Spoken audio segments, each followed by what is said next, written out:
Good morning. This is Pastor Jason of Kona Faith Center with a word for today, and the word for today is divine. There are two divine promises in Second Peter today: divine power and divine nature. It is through the promise of his divine power that he gives us everything we need for life and godliness, everything we need to live and serve God. His divine power flows to us through us knowing Jesus, through our experience with Jesus. As we experience the glory and the goodness of Jesus, his presence, his power, and his goodness or his moral excellence, he gives us exceedingly great and precious promises.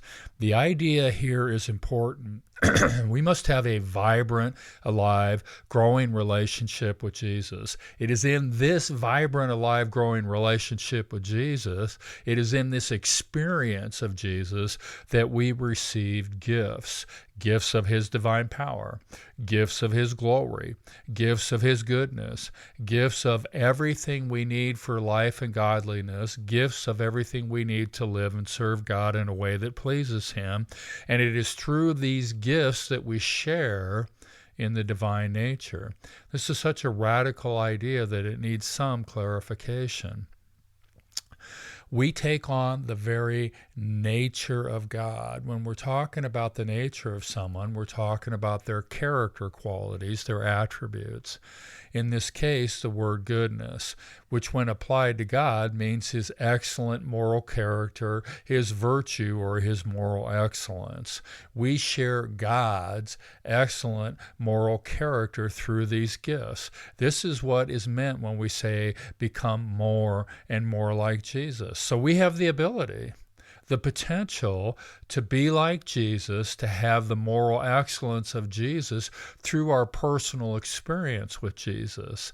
Yet Peter writes that to this personal experience with Jesus, from this place of moral excellence, we must add to our faith, our relationship with Jesus, goodness, the actual living out of the moral excellence of Jesus, knowledge, self-control, patience, endurance, perseverance, serving God, kindness to the brothers and sisters, and love to all people. If we grow in these things, we will be useful and productive. Now, there's an obvious implication here that if we do not grow in these things, if we do not grow in this moral excellence, we will not be useful and productive.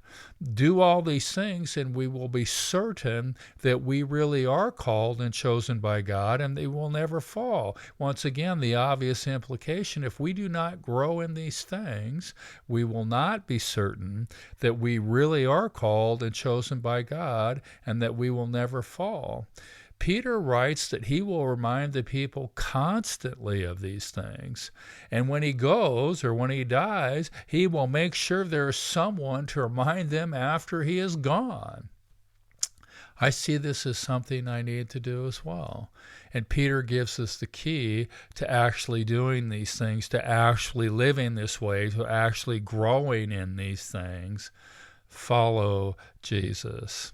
Be led by the Holy Spirit.